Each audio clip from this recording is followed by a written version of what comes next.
आपने कभी सुना होगा कि शिव जी को एक पुष्प बड़ा प्रिय है।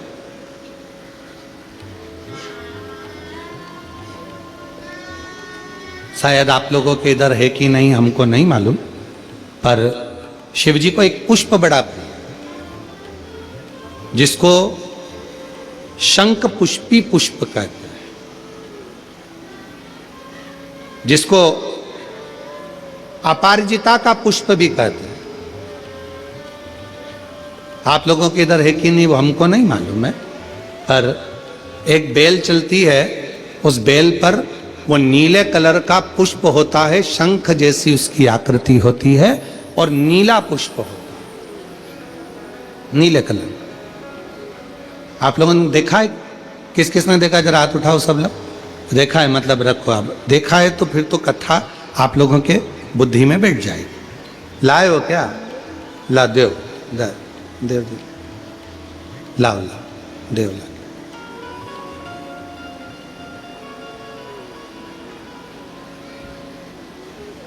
हाँ लिया लिया, आ जाओ आ जाओ।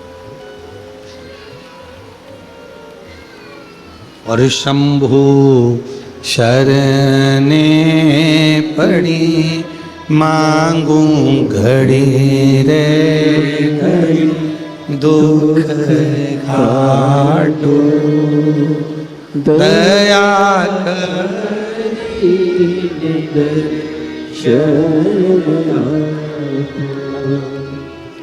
शंभु शरणे मांगू घड़ी दुख काटो दया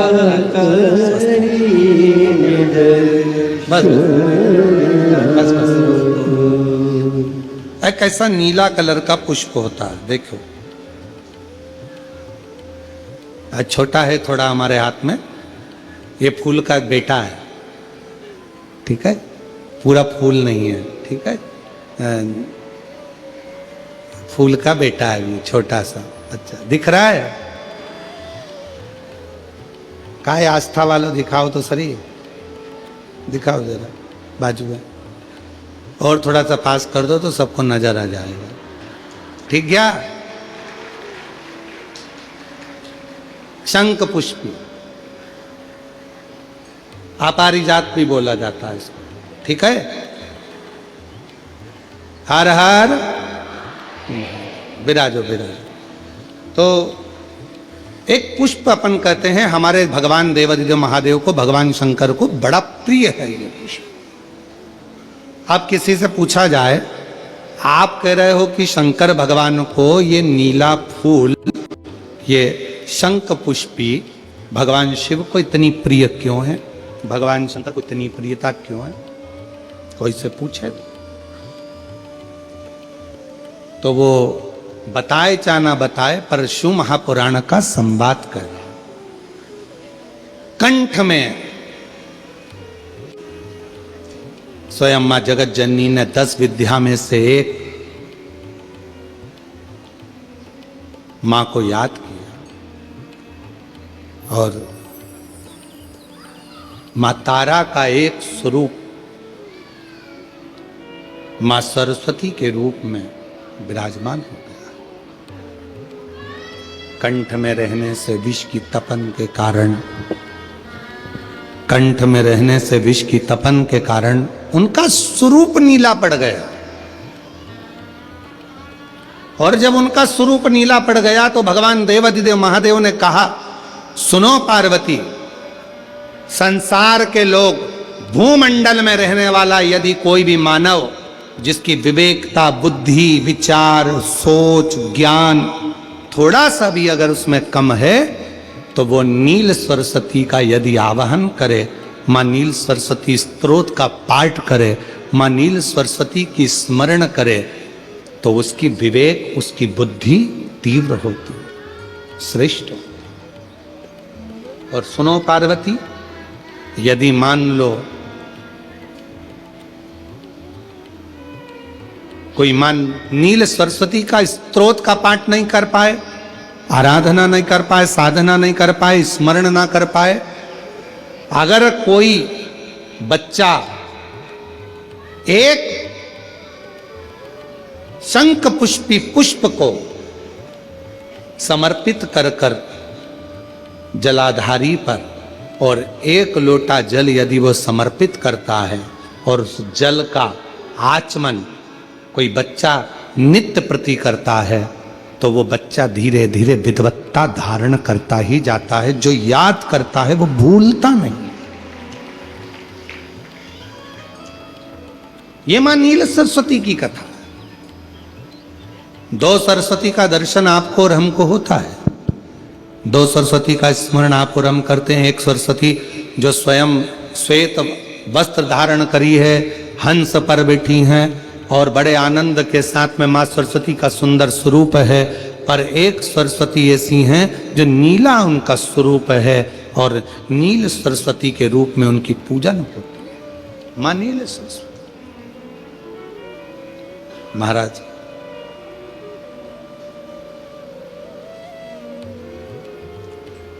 जैसे कोई कोई बच्चे ऐसे होते हैं कि जन्म लेने के बाद में उनकी राल टपकती रहती है, विद्वान नहीं हो पाते, पलंग पर पड़े रहते हैं, पांव हाथ काम नहीं करते हैं और डॉक्टरों का इलाज चलता रहता है पर वो रिटर्न नहीं आ रहा है। ये इनको बढ़ाओ ना। बच्चों की मुख से राल टपकती रहती है, विद्वत्ता नहीं रहती, माइंड थोड़ा सा कमजोर होता है और शरीर भी उनका थोड़ा शिथिल रहता है। शरीर तो कई लोग कह देते हैं कि ये बच्चा थोड़ा जल्दी जन्म ले लिया इसलिए ऐसा हो गया, प्रीमेच्योर हो गया, ऐसा हो गया, वैसा हो गया। दवाइयाँ भी चलती हैं, इलाज भी चलता है पर उसका कोई लाभ नहीं मिल पाता और वो बच्चा पलंग पर पड़ा रहता है, राल टपकती रहती है, बुद्धि काम नहीं करती। छोटे छोटे भले वो 20 साल का हो गया पर 8-10 साल के बच्चों जैसी उसमें विवेकता होती है, बुद्धि होती है। मेरा निवेदन है उन माताओं से, थोड़ी मेहनत आपको करना पड़ेगी उस बच्चे के लिए। अष्टमी, नवमी और चतुर्दशी 3 तिथियां पकड़ कर रखना। कौन कौन सी? जम के बोलो। अष्टमी, नवमी, चतुर्दशी। ये 3 तिथियां ऐसी हैं, चतुर्दशी अमावस्या की भी और चतुर्दशी पूर्णिमा की। अष्टमी नवमी अमावस्या की भी और अष्टमी नवमी पूर्णिमा की। ये वो तिथियां हैं जिन तिथियों में मां नील सरस्वती का स्तोत्र का पाठ कर कर एक शंख पुष्पी पुष्प, एक अपारिजात का पुष्प जलाधारी पर रखकर 7 बार अगर जल का पात्र से जल चढ़ाया जाए और उसी जल को कटोरी में झेल लिया जाए, उस जल को 3 दिन तक लगातार यदि सुबह दोपहर शाम रोज उस बच्चे को देना चालू करिए, उसके हाथ पैर भी काम करना प्रारंभ करेंगे, उसकी बुद्धि भी काम करना प्रारंभ करेगी। जो वो पलंग पर पड़े पड़े राल टपकाता रहता है, उसको लोग कहते हैं कि 18 साल का हो गया और दिमाग केवल 10 साल का है, 5 साल का है, उसमें धीरे धीरे बुद्धि प्रबल होना प्रारंभ हो जाएगी और वो भी एक दिन कार्य करना प्रारंभ कर देगा। जिसको प्रीमेच्योर बच्चे भी कहते हैं। लोग कहते हैं ये बच्चा जल्दी हो गया था, ये बच्चा बीमार पड़ गया था, बचपन में इसको कोई इंजेक्शन ऐसा लग गया था, बचपन में ऐसा हो गया था, बचपन में वैसा हो गया था, गर्भाशय का जल उसके मुख में चले गया था, तो ये बच्चे की ऐसी गति हो रही है। उस बच्चे के लिए अगर आपके आसपास के क्षेत्र में भी कोई बच्चा ऐसा है तो उसको मां नील सरस्वती का स्मरण जरूर कराएं।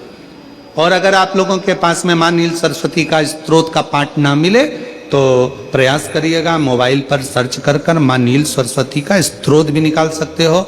बाजार में से गीता प्रेस गोरखपुर की किताब में भी ला सकते हो, पढ़ भी सकते हो, घर में उसका स्तोत्र का पाठ भी कर सकते हो। मां नील सरस्वती स्तोत्र का स्मरण और बड़े भाव के साथ करें स्मरण।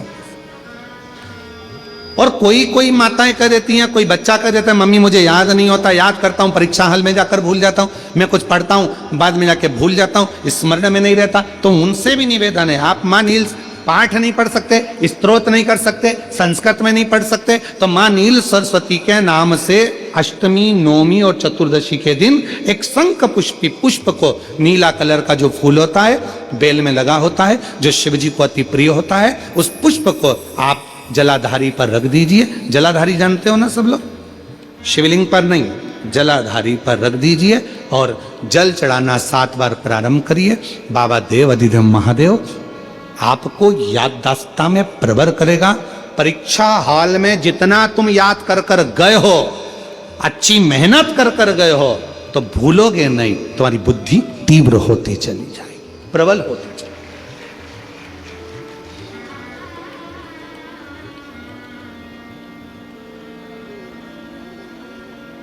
आजकल आयुर्वेद में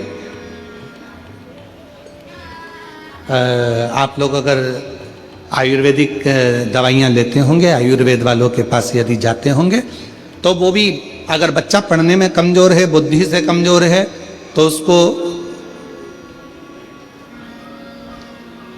शंख पुष्पी की चाय पीने का भी कहते हैं। बाजार में आती होगी शायद, है भैया कह रहे हैं कि बाजार में वो चाय भी मिलती है, नीली चाय।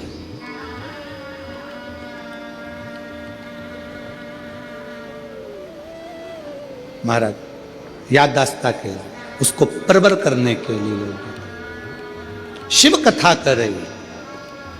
कौन सी सरस्वती?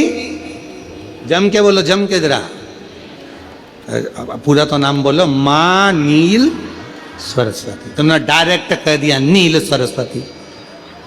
माँ कौन लगाएगा? माँ है ना अपनी, तो उसका संबोधन पूरा होना चाहिए। कौन सी सरस्वती? माँ नील सरस्वती का स्मरण सुख देगा, आनंद देगा, स्मरण सुख देगा। और हम तो यहां तक कहेंगे अपने अपने घर में अगर हो सके तो ये शंख पुष्पी का एक पौधा लगा लो। ऐसा होता है वो पौधा बढ़ते जाता है, ऐसा नहीं कि सूखता है, और बढ़ता है। बच्चे लोग सवेरे से उठेंगे और बच्चे लोग उठकर उस पौधे में से फूल तोड़ेंगे और शंकर भगवान को समर्पित करेंगे, तो वो पुष्प भी बच्चों के जीवन में विद्वत्ता प्रदान करेगा। वो शंख पुष्पी का पुष्प हो। हर हर एक आनंद, एक पत्र है, अच्छा है, देख। शिव महापुराण की कथा कहती है अगर अमर होना है तो उसके 4 तरीके बताए गए। उन 4 तरीकों में से कोई एक तरीका आपकी जिंदगी में उतार लो, आप अमर हो गए। कौन कौन अमर होना चाहता है? जम के तो बोलो, सब होना चाहते हो ना अमर? हम भी अमर होना चाहते हैं, ठीक है। 4 तरीके में से कोई सा भी एक तरीका अपनाना है जिससे आप और हम अमर हो जाए। पहला तरीका अपनाने के लिए तैयार हो जाओ। अपनी जिंदगी में एक वृक्ष, एक पेड़ जरूर लगाओ। आप चले भी जाओगे तो वह पेड़ अमर रहे। अमर होने के 4 तरीके बताए हैं। पहले नंबर का है वृक्षारोपण। अपने नजदीक में, अपने करीब में कोई अच्छी जगह पर एक वृक्ष लगाओ, उस वृक्ष की परवरिश करो और उस परवरिश को कर कर उस वृक्ष को लगाकर बड़ा करो। हम रहें चाहे ना रहें, वो पेड़ जब तक पृथ्वी पर रहेगा दूसरे को छाया देता रहेगा। लोग तुम्हें याद करते रहेंगे कि हमारे काका जी ने ये पेड़ लगाया था। ये अमर होने का तरीका है।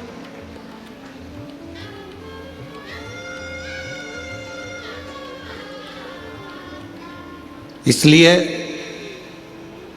अब की बार जो शिवरात्रि आ रही है फरवरी के महीने में, महाशिवरात्रि, उस शिवरात्रि का हमने नाम दिया है ग्रीन शिवरात्रि। ग्रीन शिवरात्रि का मतलब है कि अभी तक अपन ने शंकर जी को जल चढ़ाया, शिव जी की पूजन करी।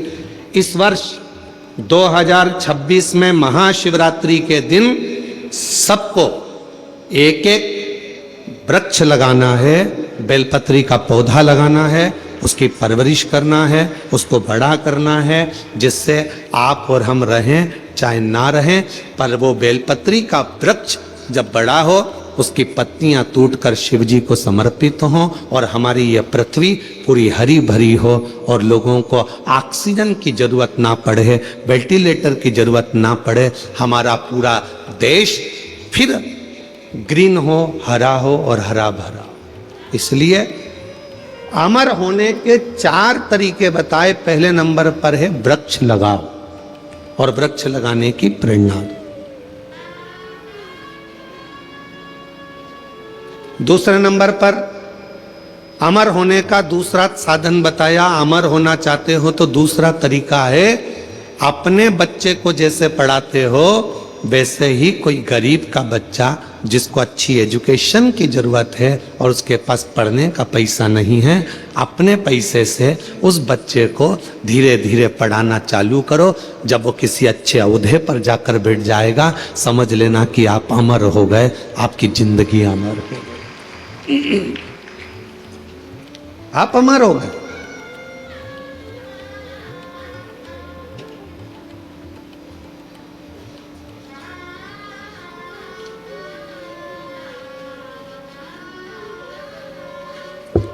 तुम्हारे मरने के बाद चौराहे पर तुम्हारा पुतला लगे चाहे ना लगे, तुम्हारे मरने के बाद घर के लोग तुम्हारा पुतला तुम्हारी जमीन पे लगाएं ना लगाएं, तुम्हारे मरने के बाद तुम्हारे घर के लोग तुम्हारा फोटो लगाएं चाहे ना लगाएं, पर अपने जीते जी ऐसा कर्म कर कर जाना कि मरने के बाद भी लोगों के दिल में तुम्हारी जगह बनी रहे, तो अमर हो।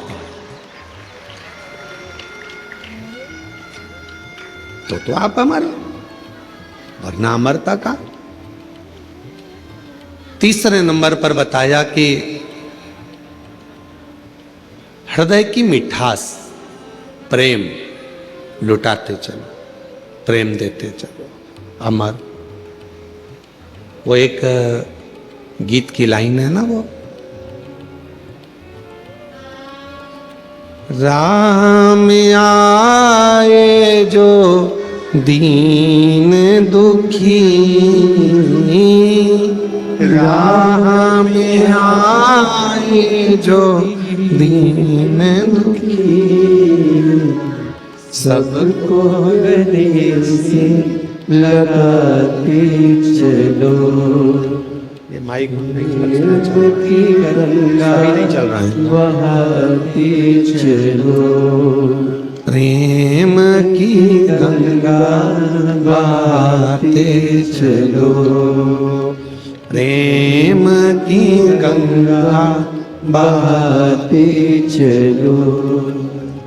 ज्योत से ज्योत जलाते चलो, ज्योत से ज्योत जलाते चलो। प्रेम की गंगा बहाते चलो। प्रेम की गंगा बहाते चलो। राह में आए जो दीन दुखी, राह में आए जो दीन दुखी, सबको गले से लगाते चलो। प्रेम को गले से लगाते चलो। तीसरा साधन है, अपने व्यवहार को मीठा रखिए, प्रेममय रखिए, स्नेहमय रखिए, अच्छा रखिए, व्यवहार श्रेष्ठ रखिए। और चौथा साधन बताया, अमर होने का चौथा साधन, अपने बच्चों को अच्छा संस्कार देकर चलिए। जब वो बच्चे अपने संस्कारों में ढल जाएंगे तो समझ लेना कि आप अमर हो गए, आपके बच्चों के संस्कार के रूप में।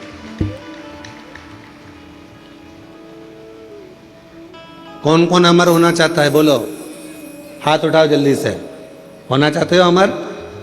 चार साधन में से कोई सा एक साधन ढूंढिएगा, या तो पेड़ लगाइए, या किसी बच्चे को शिक्षा अध्ययन कराइए, या अपने व्यवहार को सुधारिए, या अपने बच्चों को ऐसा संस्कारवान बना दो कि आप चले भी जाओ तो आपके बच्चे संस्कारित रहेंगे, तो आप अमर की अमर रहोगे। आपको कोई भूलेगा नहीं, लोग आपको याद करेंगे। इनके माता पिता भी संस्कारित थे तो बच्चा भी संस्कारित, इनके माता पिता में ये संस्कार था तो बच्चे में ये संस्कार, ये अमरता है, ये अमर, ये अमर। और करो प्रयास जीवन में अमर होने का। अमीर बनना सरल है पर अमर होना कठिन है। पर शिव महापुराण की कथा कहती है अमर होना भी सरल है। जिसने इन चार में से कोई एक बात को अपनी जिंदगी में उतार लिया तो समझ लो कि वो अमर हो गया, वो अमर हो गया।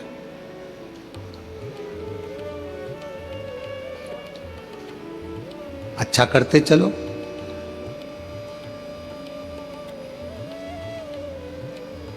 राह में आए जो दीन दुखी, राह में आए जो दीन दुखी, सबको गले से लगाते चलो, सबको गले से लगाते चलो। सबको स्नेह दीजिए, सबको प्रेम दीजिए, सबको करुणा कीजिए, सब पर वात्सल्यता रखिए। जब सब पर प्रेम होगा, सब पर वात्सल्यता होगी, करुणता होगी, तो आप अमर होते चले जाओ। मेरे देवाधिदेव महादेव ने मां पार्वती जी को कौन सी कथा सुनाई थी? जम के बोलो, अमर कथा। कहां सुनाई थी? अमरनाथ की गुफा।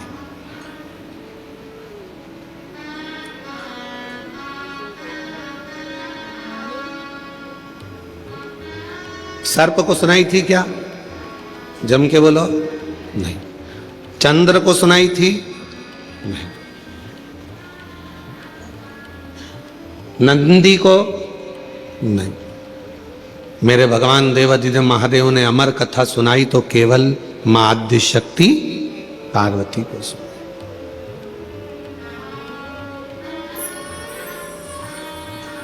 क्यों सुनाई? किस लिए सुनाई? क्या कारण पड़ गया था जो पार्वती को अमर कथा सुनाना पड़ी?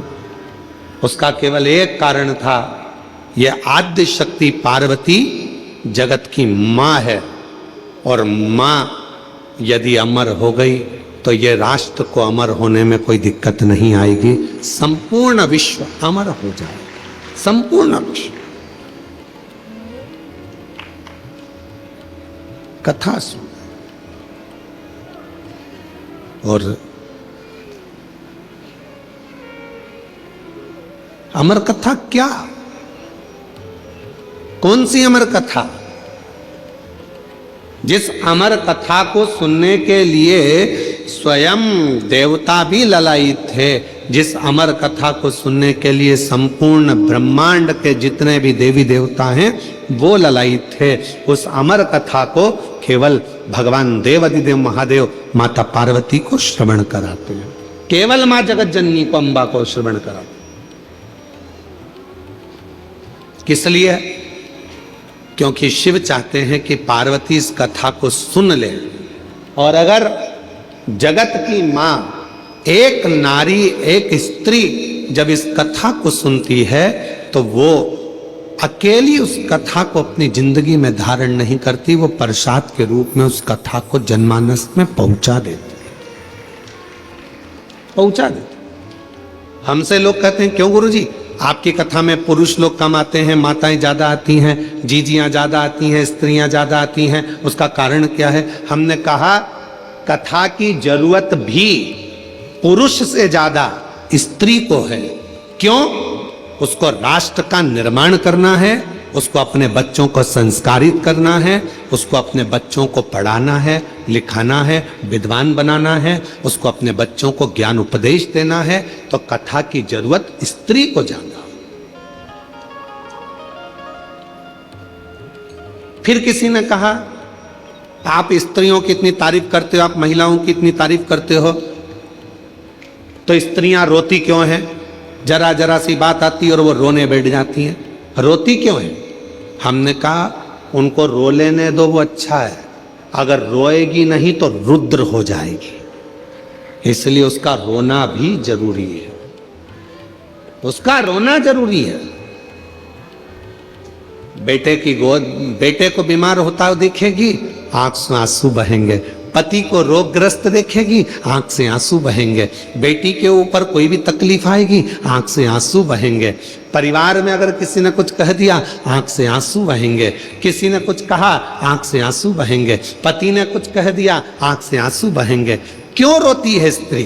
तो कहा उसके रोने दो, क्योंकि उसके रुदन में उसका भीतर का रौद्र स्वरूप बह जाता है। अगर स्त्री रोती नहीं है फिर वो रौद्र बन जाती है, और ऐसी रौद्र बनती है कि फिर वो किसी को देखती तक नहीं है, जैसे भद्र काली माँ अम्बा जगदम्बा काल का बन जाती।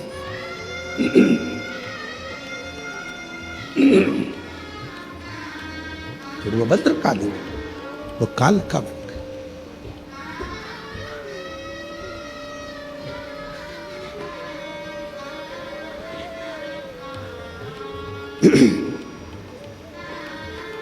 भद्रकाली काल का स्वरूप उसका होगा।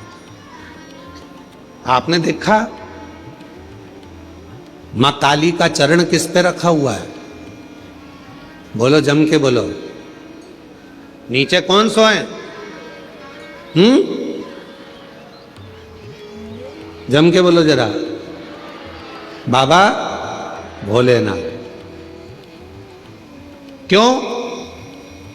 मां जगत जननी अपना रौद्र रूप धारण कर ली थी, और क्रोध का रौद्र रूप मां जगत जननी ने ऐसा धारण कर लिया था, ऐसा रुद्र धारण कर लिया था कि वो फिर आखिरी में शिव को भी नहीं देख पाए, भगवान शंकर को भी नहीं जाने, शिव को भी नहीं पहचाना।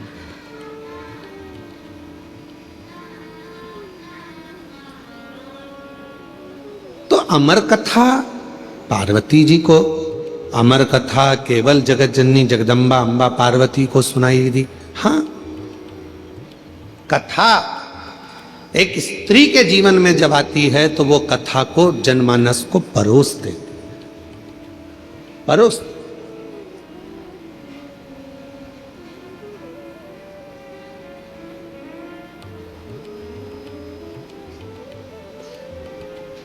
दुनिया में केवल एक स्त्री ही ऐसी है, महिला, एक नारी ही ऐसी है, जब सब खा लेते हैं तब आखिरी में वो खाने बैठती है, भोजन करने बैठती है। जो मिल गया उसमें भी उसकी तृप्ति होती है, नहीं मिला उसमें भी उसकी तृप्ति होती है। दूसरे को खाता हुआ, प्रेम से भोजन करता हुआ देखकर वो संतुष्ट हो जाती है, वो संतुष्ट हो जाती है। एक नारी, एक स्त्री।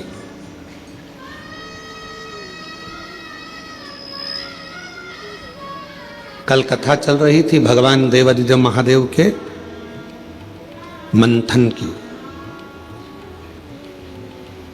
और मेरे भोले बाबा ने कंठ में विष को रख लिया था और मां पार्वती जी ने उसको रोक लिया था अंदर उतरने से पहले।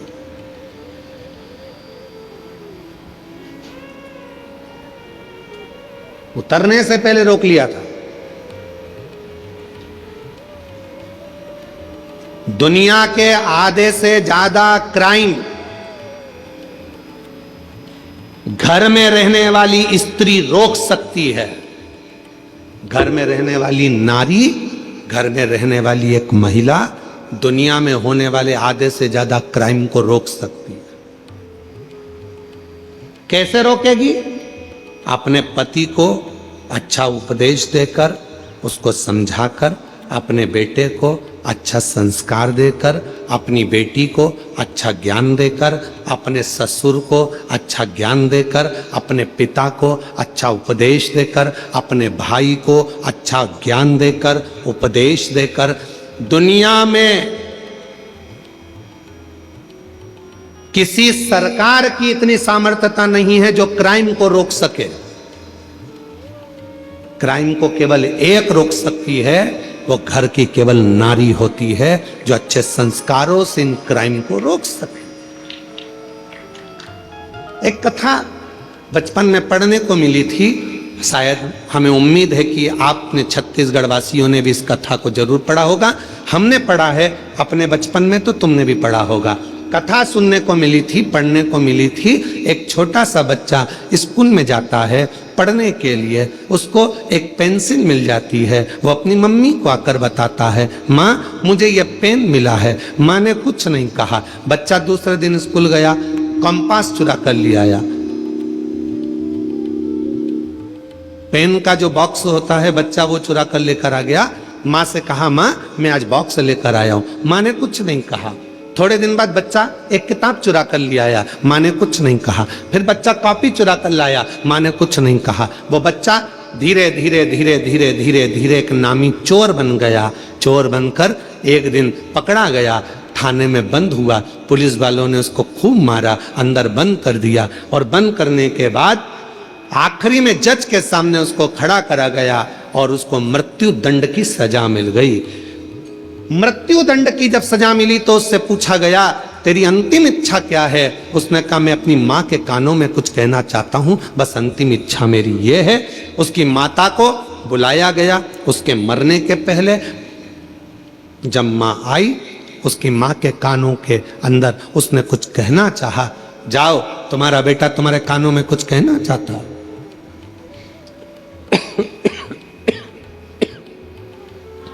माँ ने कान आगे करा।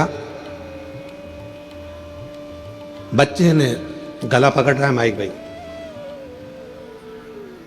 बच्चे ने मां के कानों को पकड़ा दांतों से। इतना तेज उस लड़के ने अपनी मां के कानों को काटा कि उसमें से रक्त निकलने लगा। पुलिस वालों ने उसको छुड़ाया। मुश्किल से वो कान दांतों से छूटा। आखिरी में पुलिस वालों ने पूछा कि ये तेरी माँ है और तूने इसको दांतों से काट दिया? तो कहा, आज सूली पर चढ़ाने वाली भी ये मेरी माँ है। जिस दिन मैं पहली बार चोरी कर कर आया था, मेरी माँ मेरे गाल पर थप्पड़ मार देती तो शायद आज मुझे फांसी की सजा नहीं मिलती। आज मुझे फांसी की सजा नहीं मिलती। दुनिया में कोई ऐसी सरकार नहीं है जो क्राइम को रोक सके। क्राइम को अगर रोक सकती है तो वो घर की नारी रोक सकती है। अपने भाई को समझाकर, पिता को समझाकर, बच्चों को समझाकर, अच्छे संस्कार देकर, प्रेम देकर, स्नेह देकर अपने बच्चों को गलत जगह से रोक कर वो क्राइम को रोक सकती है। केवल एक स्त्री, केवल एक नारी।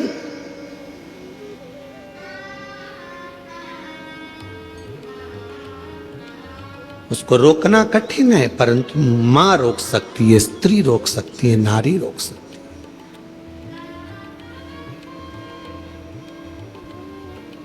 कितना विचित्र प्रसंग है। विनायक का सिर किसने काटा था? जम के बोलो जरा। गणेश जी का सिर किसने काटा था? शंकर भगवान। किसका सिर लगाया फिर बाद में? हाथी का। जब हाथी का सिर लग गया गणेश जी को, उनके बहुत सारे बेस्ट फ्रेंड हुए, उनके बहुत सारे दोस्त हुए। उन्होंने उनको भरना प्रारंभ करा। तेरा पिताजी है, तेरा सिर काट कर तेरे को हाथी का सिर लगा दिया। इंसान का लगा देते, मनुष्य का लगा देते, कैसा तेरा स्वरूप बना दिया। लोगों ने भड़काया। गणेश जी गुस्से में लाल होकर अपनी माता के पास गए। माँ, मेरे पिताजी ने मेरा सिर काट दिया, मेरे पिताजी ने मेरे साथ ऐसा किया, हाथी का मुख लगा दिया। कितना विद्रोह भरा था गणेश जी के अंदर कि तेरे पिताजी ने तेरा सिर काटा, हाथी का सिर लगा दिया। फिर माँ ने समझाया, बेटा तेरे पिताजी साधारण नहीं है, उनने बहुत सोचा होगा, उनको मालूम है कि दुनिया में सब कुछ हो सकता है पर कोई लंबोदर नहीं हो सकता है, इसलिए तुझे लंबोदर बना दिया। माँ ने समझाया। फिर दूसरी बार बारी आई, कार्तिकेय को बैठने के लिए मोर मिल गया, शिव जी को बैठने के लिए नंदी मिल गए, माँ जगत जननी को बैठने के लिए शेर मिल गया, सारे देवी देवता अच्छे अच्छे वाहन पर बैठ गए, आखिरी में गणेश जी को छोटा सा चूहा दे दिया। फिर दोस्तों ने भर दिया, माँ पिताजी को तो देखो, मेरे लिए चूहा दिया, दिख रहा था मेरा इतना बड़ा शरीर है, बैठने के लिए कोई अच्छा वाहन देना था, इतना छोटा सा चूहा दे दिया। माँ ने समझाया बेटे को, बेटे के अंदर विद्रोह उत्पन्न हो रहा था। माँ ने कहा, बेटा तेरे पिताजी समझदार हैं, उन्होंने चूहा इसलिए दिया, बड़े बड़े गाड़ियां ट्रैफिक में फंस सकती है पर मोटरसाइकिल और साइकिल कहीं से भी निकल सकती है, इसलिए तुझे छोटा वाहन दिया गया, छोटा वाहन दिया गया। गणेश जी खुश हो गए, माँ ने समझा दिया, नहीं तो विद्रोह तो कब का चालू हो जाता।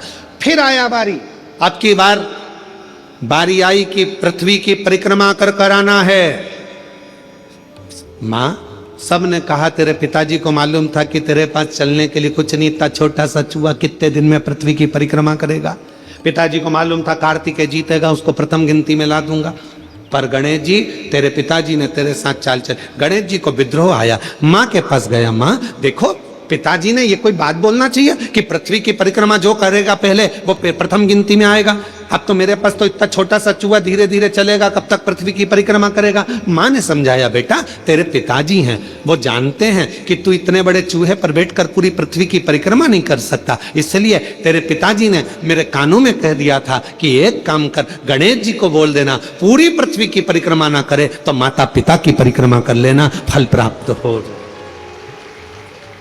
जब जब व्यक्ति के दिल में विद्रोह उत्पन्न होता है, जब जब व्यक्ति गलत सोचता है, गलत विचार लाता है, अगर घर की स्त्री, घर की नारी, घर की महिला, घर की माँ, घर की बेटी, घर की बहन, घर की भाभी, घर की बुआ, घर की चाची, घर की काकी, घर की मामी, घर की स्त्री जब उसको समझाती है तो कोई पुरुष कोई गलत काम करने के लिए जा नहीं सकता। विद्रोह कब उत्पन्न होता है? जब घर की नारी उसको भर दे।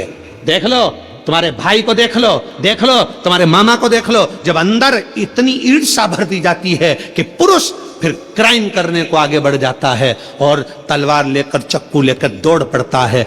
10 मिनट का क्रोध, उस व्यक्ति ने चक्कू मारा, 10 मिनट का क्रोध आया और मालूम पड़ा वो 10 मिनट का क्रोध उसकी 10 साल की जिंदगी को बर्बाद कर दिया। 10 साल की जिंदगी। किसी की सामर्थ्यता नहीं जो क्राइम को रोक दे। क्राइम को केवल एक घर की मां, घर की स्त्री, घर की नारी रोक सकती। अच्छे संस्कारों से, अच्छे विचारों से, अच्छी सोच से, अच्छे भाव से। और मत बुरे कर्म कर बंदे, वरना पछताएगा। भगवान की आंखों से तू बच नहीं पाएगा, तू बच नहीं पाएगा। हरिओ अज्ञानी मत करना नादानी, अरे ओ अज्ञानी मत करना नादानी। तेरे कर्म का फल भी तू ही पाएगा, जैसा किया तूने तेरे आगे आएगा। मत बुरे कर्म कर बंदे, वरना पछताएगा। भगवान की आंखों से तू बच नहीं पाएगा, तू बच नहीं पाएगा। आप भगवान शिव ने पार्वती जी को अमर कथा इसलिए सुनाई कि वह संस्कारों की जननी है। शिव के गले में विष पड़ा हुआ था, उस विष को स्वयं मां आद्य शक्ति पार्वती कंठ में उतरकर उस विष को रोक दिए है, वो विष रोक दिया।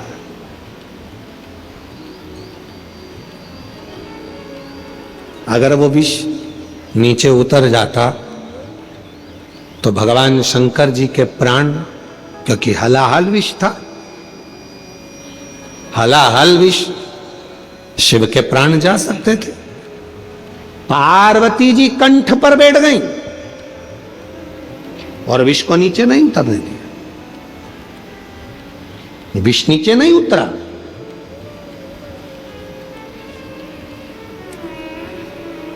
अपने को खुद समझना है, अपने को खुद साधना है।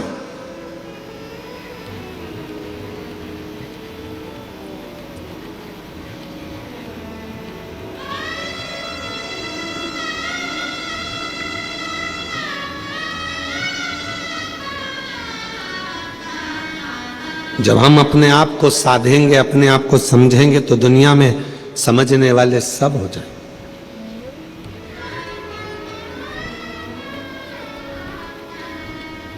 कई माताओं की आदत रहती है, वो अपने बच्चे को हमेशा डांटती रहती है, तेरे बस का कुछ नहीं है, कुछ नहीं कर सकता तू, कुछ नहीं कर सकता तू, अकल नहीं है इसमें। कभी मत बोलो अपने बच्चे को कि इसमें अक्ल नहीं है, वो विद्वान नहीं है, वो नहीं पढ़ सकता, ये कभी ना बोलो। करेगा एक दिन, वो भी इतिहास रच कर रहेगा, उसके अंदर वो बल देवाधिदेव महादेव देगा, वो बल देगा परमात्मा उसको, वो शक्ति देगा परमात्मा उसको। कैसे नहीं हो सकता?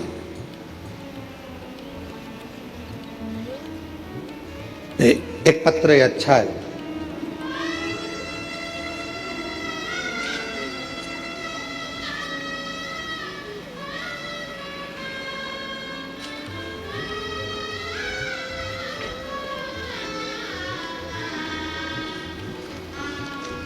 मीना चौहान, पति यशवंत चौहान, बेटे का नाम पंकज चौहान, स्थान कासारीडीह, कन्हैयापुरी, दुर्ग।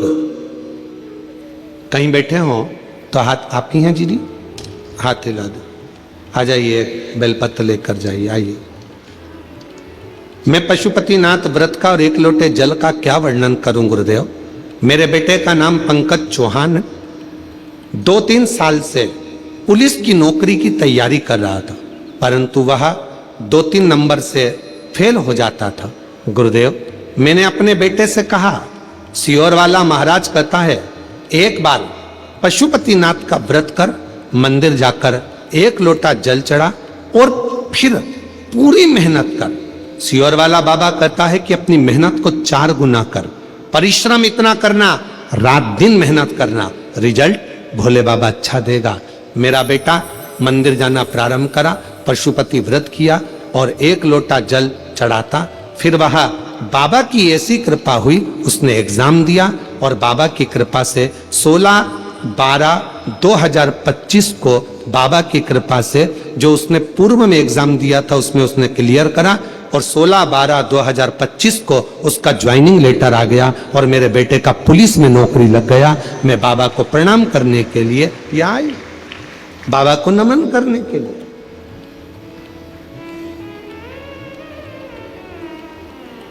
आप क्यों कहो अपने बच्चों से कि तेरे बस का कुछ नहीं है?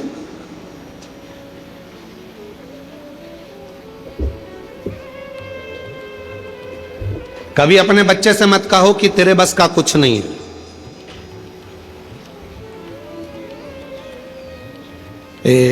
उस बच्चे का स्मरण में हमको नहीं आ रहा जिसने बल्ब की खोज करी थी, ये लाइट जो होती है ना बल्ब, इसकी खोज करी थी। तो उसके स्कूल से उस बच्चे के लिए लिखकर एक लेटर दे दिया गया था और कह दिया था तुम्हारा ये बच्चा बहुत ज्यादा विद्वान नहीं है, अक्ल नहीं है, मूर्ख है, इस बच्चे को तुम अब कभी स्कूल मत भेजना, इसको निकाल दिया गया। माँ को लाकर लेटर दिया तो माँ ने पढ़ा। बच्चे ने पूछा माँ इसमें क्या लिखा है? माँ ने कुछ नहीं बताया। कहा तुम्हारा बेटा पढ़ने में बड़ा होशियार है, हमारा स्कूल इस बच्चे के लायक नहीं है। बच्चे के लायक हमारा स्कूल नहीं है। बच्चे ने कहा माँ फिर मैं कहाँ पढ़ूंगा? माँ ने कहा तू मेरे पास पढ़ना, घर में पढ़ना। माँ ने अपने बच्चे को इतना पढ़ाया, इतना विद्वान बनाया कि वो बच्चा खुद एक अच्छा साइंटिस्ट बनकर बल्ब की खोज कर लेता है और पूरे विश्व को प्रकाशमय कर देता है। जब मां मर गई, माता के प्राण चले गए, उसने अलमारी खोली, माता की अलमारी में से डब्बा निकला, डब्बे में से वो लेटर निकला जो उसको स्कूल में दिया गया था। उस लेटर को जब उस बच्चे ने पढ़ा तो उसमें लिखा था कि आपका बच्चा विद्वान नहीं है, उसमें गुण नहीं है पढ़ने के, वो बहुत कमजोर है, हमारा स्कूल इसको नहीं पढ़ा सकता, इसको घर ले जाओ। हमारे स्कूल से इस बच्चे की हम टीसी निकाल रहे हैं, इस बच्चे को दे। पर मां ने उसको विद्वान बना। आज मां ने उसको विद्वान।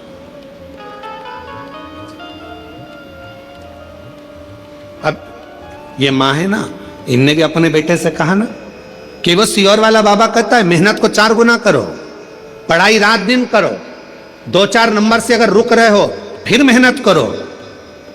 और इतनी मेहनत करवाई अपने बेटे से कि आज बेटे का पुलिस में सिलेक्शन हो गया। एक बार जोरदार ताली,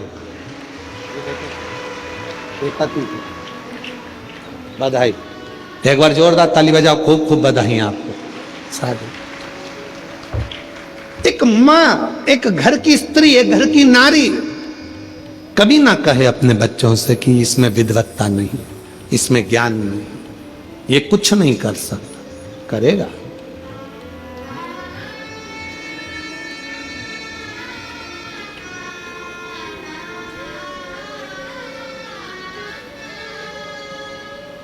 कौन है जो नहीं पढ़ सकता? करेगा। अमीर बनना सरल है, अमर होना जम के बोलो कठिन है। पर जिसने 4 बातों को स्मरण कर लिया वो भी अमर हो गया। अमर अमर होने के लिए कुछ नहीं कर सकते तो एक काम तो जरूर करना। क्या करना है अपने को? एक पेड़ लगाना, वृक्षारोपण करना, भारत की भूमि को फिर ग्रीन करना, हरा भरा करना, फिर करना, अमर होना। पार्वती जी कंठ में पहुंच गई और मां आद्य शक्ति पार्वती जी ने कंठ में जाकर विष को रोक दिया। विष को रोका, विष रुका है। अगर मां नहीं पहुंचती तो विष नीचे उतर जाता। मां ने उसको कंठ पर रोक दिया। कंठ पर।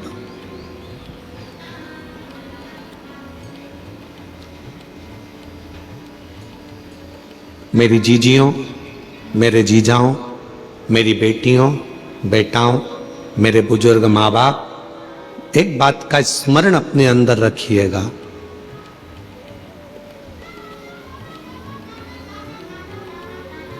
क्लेश को, अशांति को, अपशब्द को,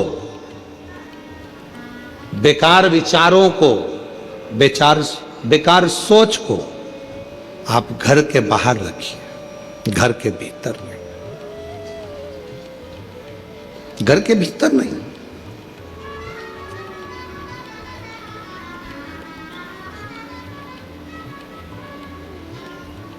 हम हमारे घर को घर बना रहने दें।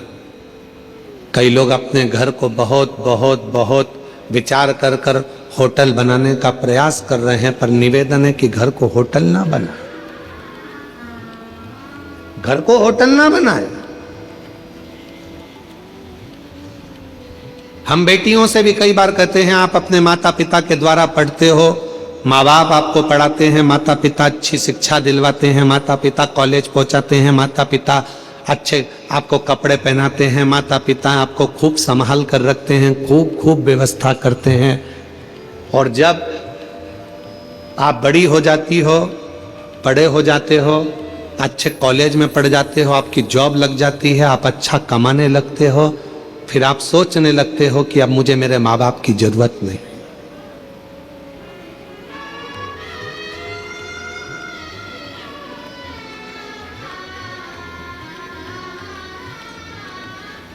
हमने एक बात पहले भी कही थी, आज फिर कहते हैं, ये जितनी अदालत में शादियां हो रही हैं,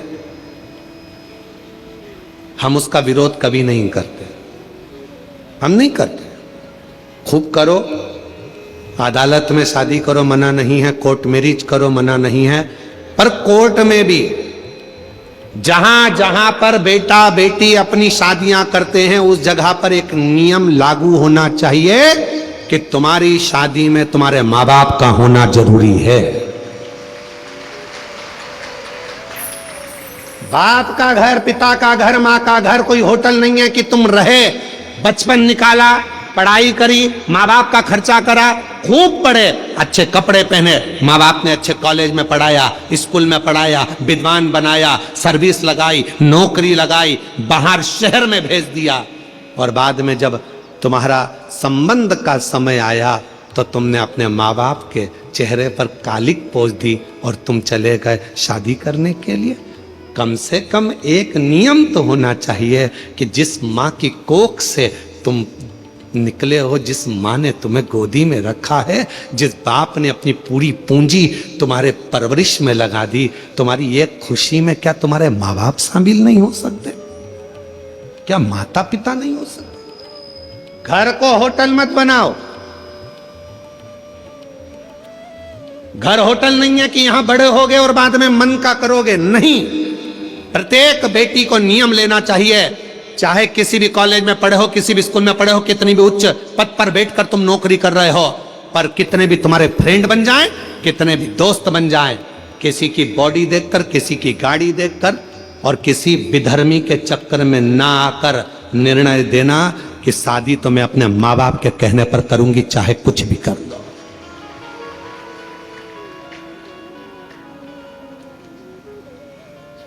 अभी अभी हम लोग बस्तर कथा करने के लिए गए तो एक गांव में हम लोग पहुंचे। जिस गांव में हमने जाकर थोड़ा सा मालूम करा तो बड़ा विचित्र खेल हमको मालूम पड़ा, विचित्र खेल। थोड़ा मन कछोट गया उस खेल को देखकर।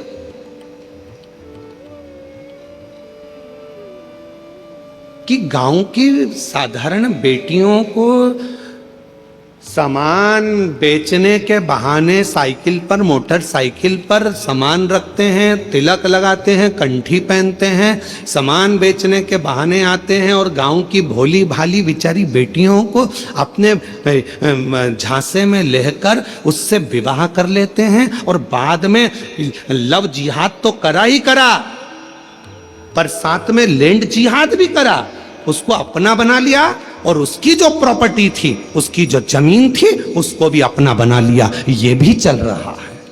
इसको बचना है, संभलना है।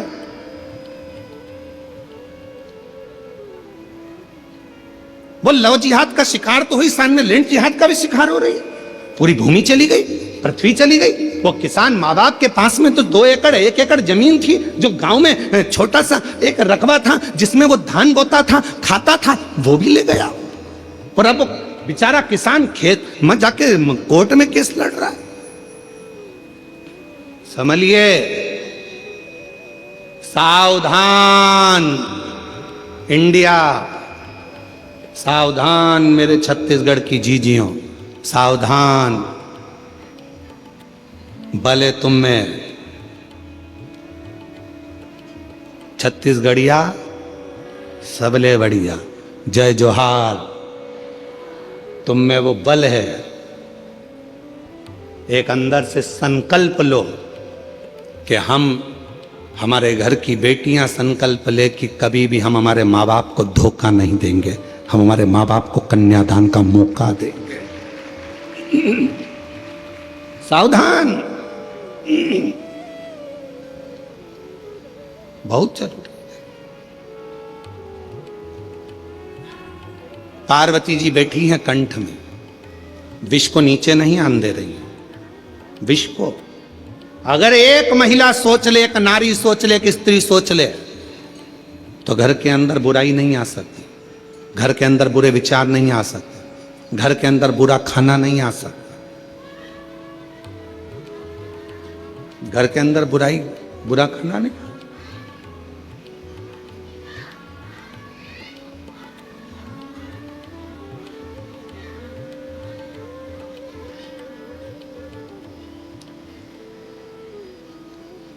बुराइयां किसके घर में प्रवेश करती हैं? जहां बुरे विचार इकट्ठे होना चालू हो जाते हैं। बुरे विचार।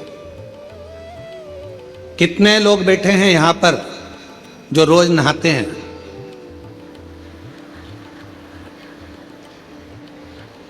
अरे हाथ तो उठाओ। सब नहाते हो? चलो रखो, बहुत अच्छी बात।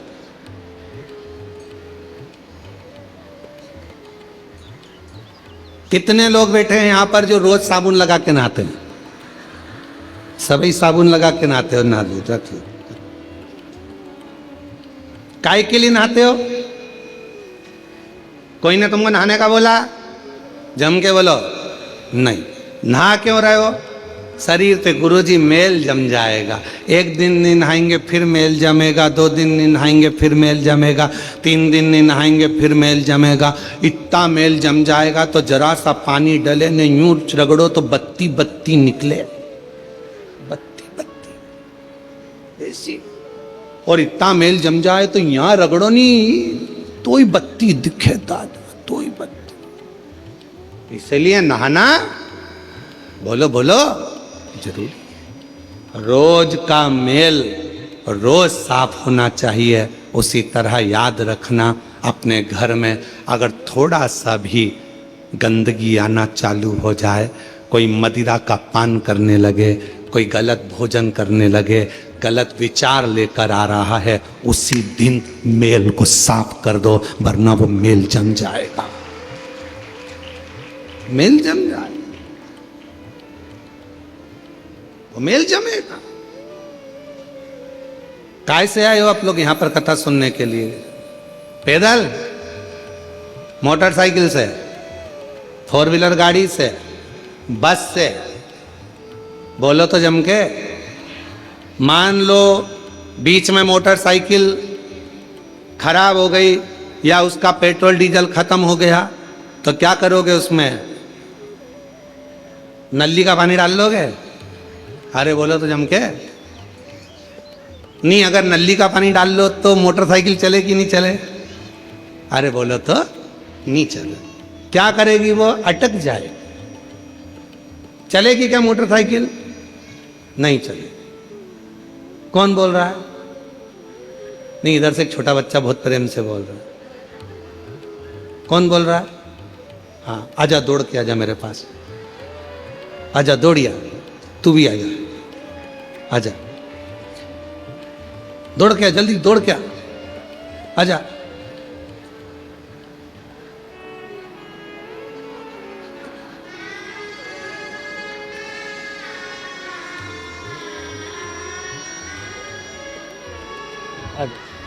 बैठ जा, तू भी आ जा, इधर आ, इधर आ, बैठ जा इधर। अब तू कहाँ बैठेगा बेटा? इधर साइड बैठा गया, इधर इधर इधर।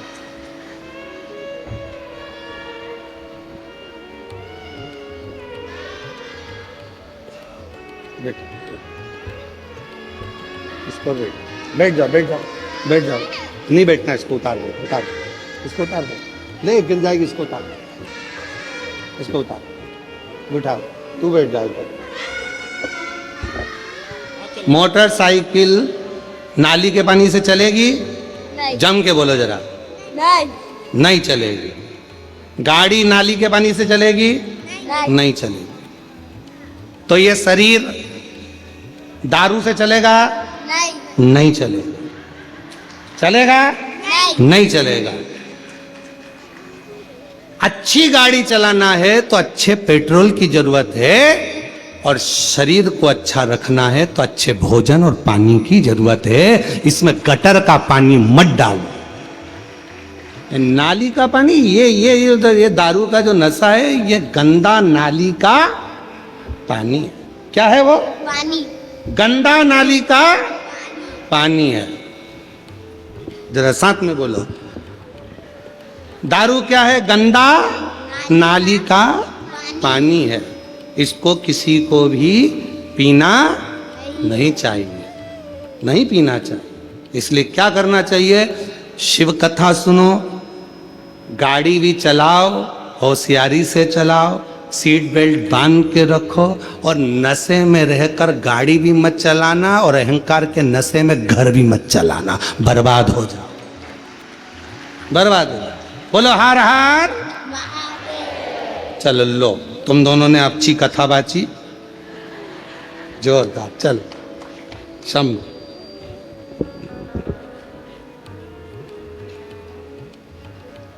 सीख लो, और नहीं हो तो चुल्लू भर पानी। इतने इतने से बच्चे सीख दे रहे हैं कि गंदी नाली का पानी मत पियो।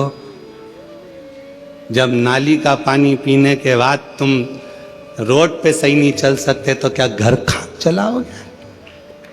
समझ जाओ, थोड़ा सतर्क हो जाओ, सावधान सावधान। छत्तीसगढ़ पुलिस तो हमेशा एक अभियान चलाती है नशा मुक्ति के लिए, और आज से नहीं, हमको यहाँ आते आते कई साल हो गए। हम जब से यहाँ आ रहे हैं तब से हम देख रहे हैं कि छत्तीसगढ़ पुलिस एक नशा मुक्ति के लिए एक अभियान चलाती है। एक बार छत्तीसगढ़ पुलिस के लिए भी जोरदार ताली बजाकर साधुवाद। नशे से मुक्त हो। आज जरा जरा से नव युवक बेटा बेटी नशे में ग्रसित हो रहे हैं। फिल्मों का निर्माण ऐसा हो रहा है जिनमें बेटा बेटियों को भी नशे में धुत बताया जा रहा है, प्रेरणा दी जा रही है कि आप भी नशा करो, पर नशे से मुक्त हो। नशे से आपका परिवार ठीक नहीं चल सकता, श्रेष्ठ नहीं चल सकता। आज संत श्री गुरुदेव घासीदास बाबा जी की जयंती महोत्सव पर जितने बैठे हो और जितने विश्व के लोग इस पवित्र शिव महापुराण की कथा को सुन रहे हैं, संत श्री घासीदास बाबा जी ने अपनी प्रेरणा में कहा है, सतनामी समाज को प्रेरणा दी है, अपनी समाज को प्रेरणा दी और जनमानस को प्रेरणा दी है कि नशे से मुक्त होना। इसलिए आज सारा जगत इस कथा के माध्यम से अंदर संकल्प करे कि आज के बाद कभी भी हम जिंदगी में किसी गलत व्यसन को धारण नहीं करेंगे। आज से हम व्यसन का त्याग करते तो समझो कि संत श्री गुरुदेव घासीदास बाबा जी की जयंती हमने मनाई। गलत विचारों को छोड़िए, गलत सोच को छोड़िए। मां जगत जननी पार्वती जी कंठ में बैठ गई, विष को नीचे नहीं उतरने दिया, विष नीचे ना आए।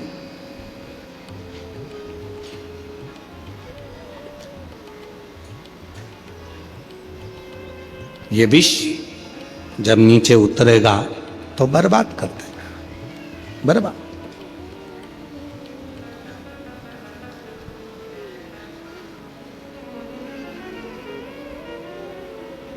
अपने भीतर शिव तत्व को उतारने का प्रयास करो, अपने भी।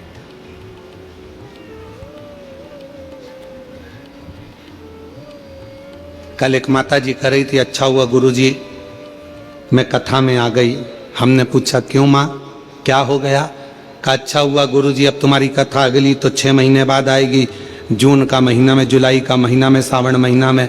कम से कम उस बीच में छत्तीसगढ़ की इस पवित्र कथा में, नगपुरा में 5 दिन की कथा सुनकर मेरे जीवन को तो सार्थक कर दिया। शिव तत्व को धारण कर, भगवान शंकर की अविरल भक्ति को धारण कर।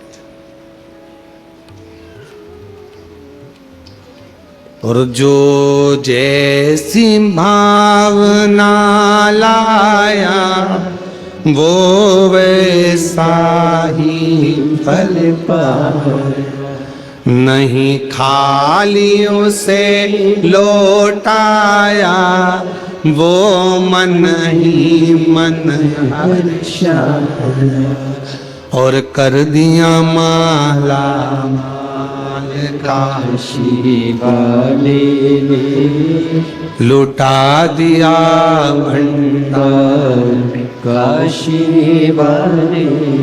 ये शिव उपासना का एक फल है, आपका विश्वास, आपका भरोसा, आपकी दृढ़ता। भरोसा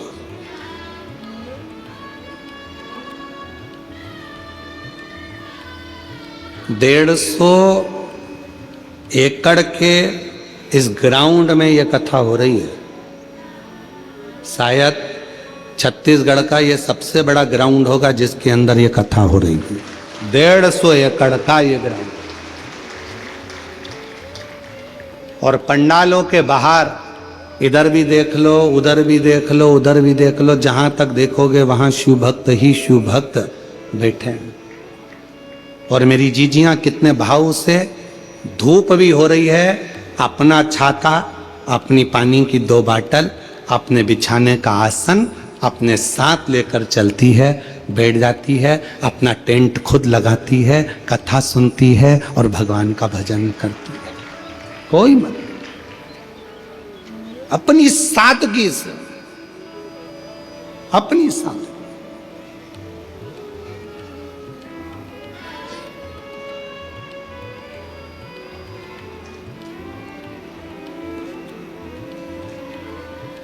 और शिव कथा कर रही है पार्वती मैया अपने शिव जी के कंठ में जाकर बैठ गई। जब मां जगत जननी कंठ में जाकर बैठी, मां पार्वती विश्व को संभाल रही थी, तभी माता पार्वती ने अपनी 10 विद्याओं को प्रकट किया, और 10 विद्या में से एक विद्या मां तारा देवी को प्रकट कर लिया।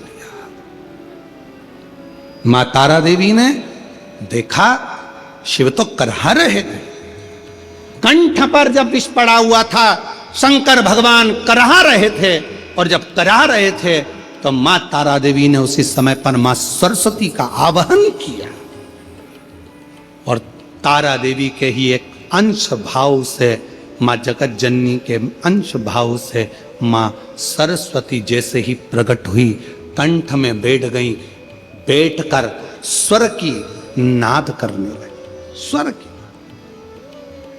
देखिएगा जरा, 2 हुए हैं, एक शंकर भगवान का भक्त और एक स्वयं देवाधिदेव महादेव। 2 हुए हैं जिन्होंने दर्द में भी गीत गाया, जिन्होंने दर्द में भी गीत गाया। एक लंका का राजा रावण पर्वत उठा रहा था, हाथ दब गए, भगवान देवाधिदेव महादेव ने अपना अंगुष्ठ का थोड़ा सा भाग नीचे करा, और वो हाथ जब दबे, रावण के हाथ टूटने लगे, तो रावण ने भगवान को पुकारना प्रारंभ करा, स्तुति गाना प्रारंभ करी, शिव के लिए भजन गाना, नाद करना, तांडव का एक आनंदमय स्वरूप भगवान शिव को पुकारना प्रारंभ करा। तो भगवान शंकर पीड़ा में भी भजन गुनगुना रहे थे, तो शिव की कृपा हो गई। अभी शंकर भगवान के कंठ में विष है, पार्वती माता ने झेल लिया, तारा देवी ने, आद्य शक्ति ने, विद्या ने स्वयं मां सरस्वती को विराजमान कर दिया, और कहा कि तुम स्वर भरिए, इस नाद से पूरी पृथ्वी, पूरा ब्रह्मांड हिलने लगेगा, ये पूरा ब्रह्मांड कांप जाएगा, पूरा ब्रह्मांड।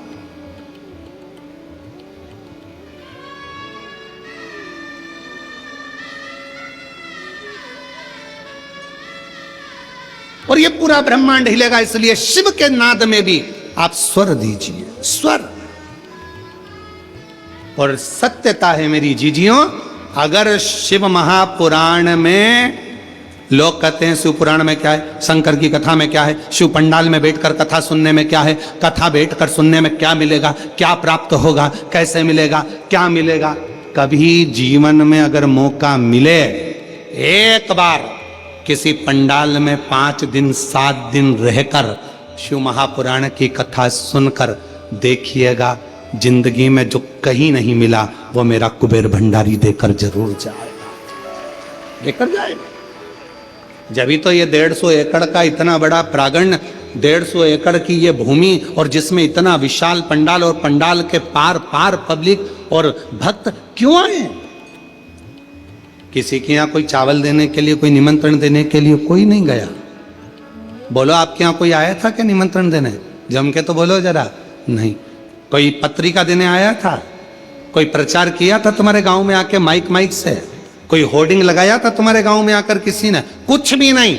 ना किसी गांव में होर्डिंग लगा, ना पत्रिका गई, ना चावल गया, ना निमंत्रण गया, ना कुछ गया। जैसे शक्कर के डब्बे को चींटी ढूंढती है, उसी तरह शंकर का भक्त शंकर की कथा को ढूंढ कर पहुंच जाता है। उसको तो बस मालूम होना चाहिए कि मेरा शिव कहाँ है, कहाँ बैठा है, उसका भजन मुझे कहाँ करना है, कैसे प्राप्त करना है। एक लोटा जल,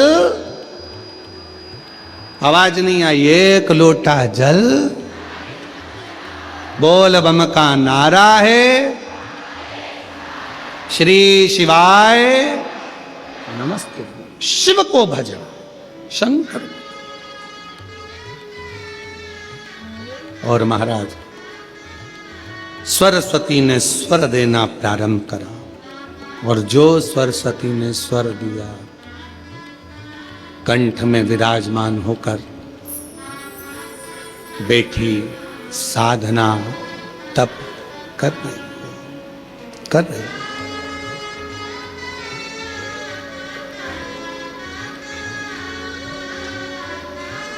भगवान शिव भक्ति का एक नाद,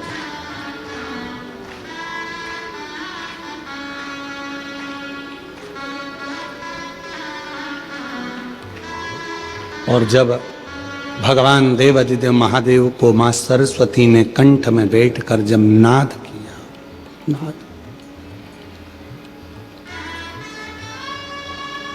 जो सरस्वती माता ने जो स्वर लगाए अंदर बैठकर, जो शिव कराह रहे थे, उसमें से भी स्वर निकल रहा था।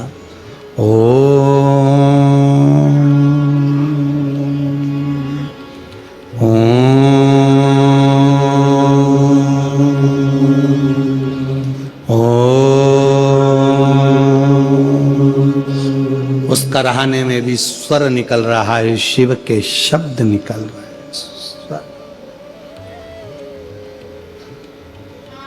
विश्व रुका, रुक गए, विश्व रुक गया। पार्वती जी की आंख से आंसू बह रहे थे। मेरे पति के शरीर में अगर ये विष चले जाता तो मेरे पति तो समाप्त हो जाते। पार्वती जी विचार कर रहे, ये पार्वती जी सोच। पर आज मेरे पति के कुछ नहीं हुआ, क्योंकि मैंने विष को रोक दिया। मेरी जीजियों, आपसे भी निवेदन है, अपने घर में आने वाले विष को, अपने घर में आने वाले गलत भोजन को, गलत विचारों को, गलत सोच को, गलत दृष्टि को आप रोक सकती हो। रोको, रोकिए।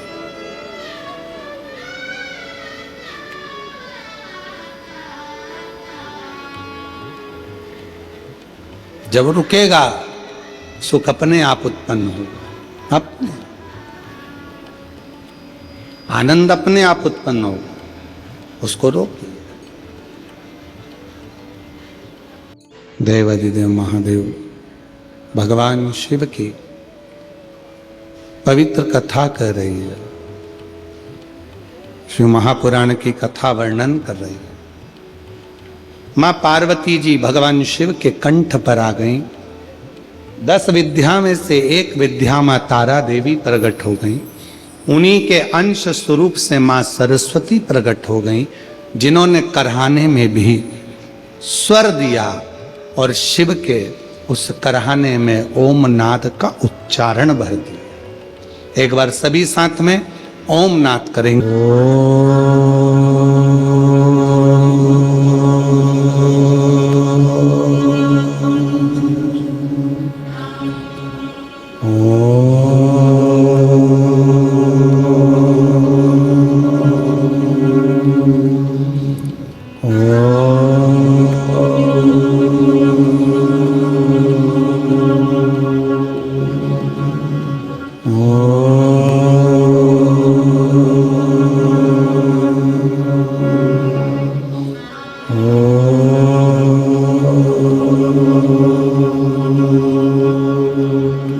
नमः शिवाय। शिव कथा कह रहे, भगवान शंकर का स्वरूप कह रहा। सरस्वती मैया कंठ में बैठ गई।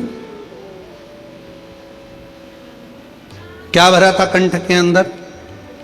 विष। जिस कंठ में विष भरा है उस स्थान पर मां सरस्वती विराजमान होकर स्वर दे रही थी।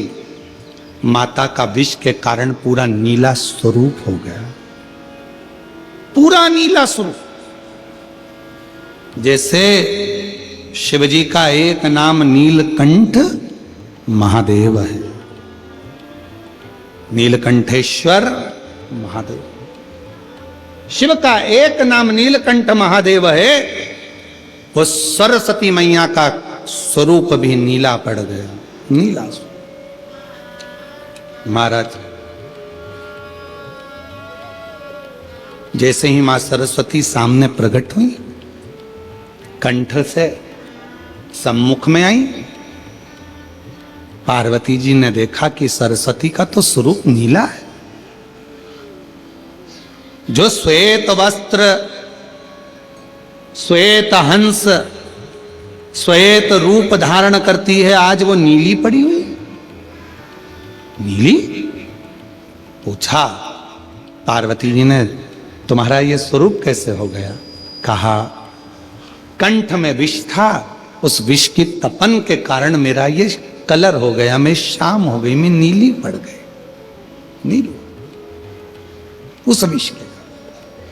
शिव जी प्रकट सामने आए, नील सरस्वती का दर्शन किया और दर्शन कर कर भगवान देवाधिदेव महादेव ने कहा, हे सरस्वती, तुम मेरे कंठ में बैठकर नीली पड़ गई हो, नील पड़ गई। आज से तुम्हारा नाम नील सरस्वती के रूप में पूजा जाएगा। दो सरस्वती हुई हैं, एक जो ब्रह्मा जी के पास में आप माता ब्रह्माणी के रूप में मां सरस्वती का दर्शन करते हो, कराए आप लोगों ने? फोटो देखा है मां सरस्वती का? जम के तो बोलो, सबने करा है ना? एक सरस्वती माता का वो स्वरूप, और एक मां सरस्वती का वो स्वरूप जो कंठ में रहकर माता का कलर नीला पड़ गया, जिसको मां नील सरस्वती के नाम से पुकारा जाता है। बोल मां नील सरस्वती माता की। जो माता का कलर नीला पड़ गया, मां नीले स्वरूप में हो, मां नील सरस्वती। महाराज, ऋषि वशिष्ठ जी ने सबसे ज्यादा यदि साधना किसी की करी है तो मां नील सरस्वती की करी, मां नील सरस्वती। और पूरे भारत में केवल उज्जैनी सांदीपनी ऋषि बाबा की भूमि, महाकाल राजा की धरा एक ऐसी है जहां पर पूरे भारत में केवल एक मंदिर ही मां नील सरस्वती का, वाग देवी का मंदिर आज भी उज्जैनी में अवंतिकापुरी में विराजमान। पूरे विश्व में, पूरे भारत में केवल नील सरस्वती का एक ही मंदिर है, जो अवंतिकापुरी में वाग देवी मां सरस्वती का, नील सरस्वती का मंदिर आज पूरे भारत। केवल एक सरस्वती है जिनका स्वरूप नीला है, जिनकी आराधना ऋषि वशिष्ठ जी ने करी है, जिनकी तप साधना, जिनकी आराधना स्वयं भगवान देवाधिदेव महादेव कहते हैं, सुनो हे जगत जननी पार्वती, हे तारा, 10 विद्याओं में से तुम एक विद्या हो और तुमने इस सरस्वती को प्रकट किया है, तुम्हारा ही स्वरूप है। मैं वर देता हूं, जो इस नील सरस्वती की आराधना, साधना, स्मरण, स्तोत्र जप करेगा, पाठ करेगा, उच्चारण करेगा, उसको कभी ज्ञान की, कभी बुद्धि की, कभी विवेक की, कभी कमी ना हो, कभी कमी। मेरी जीजियों,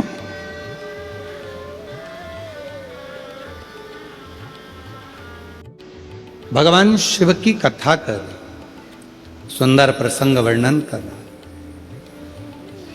मां नील सरस्वती के भाव से शंख पुष्पी का पुष्प भगवान देवाधिदेव महादेव को समर्पित किया जाता।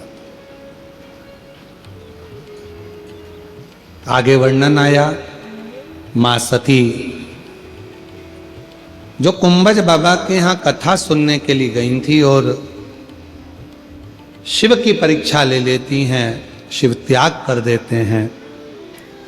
कुंभज बाबा के आश्रम से आने के बाद में अपने ही पिता के घर में यज्ञशाला में जलकर भस्म होती हैं। हिमालय राज के घर में मैनावती जी के गर्भ से उनका प्रागट्य होता है और मां पार्वती के रूप में अवतरित होती है। शिव जी के साथ में उनका मंगल विवाह होता है।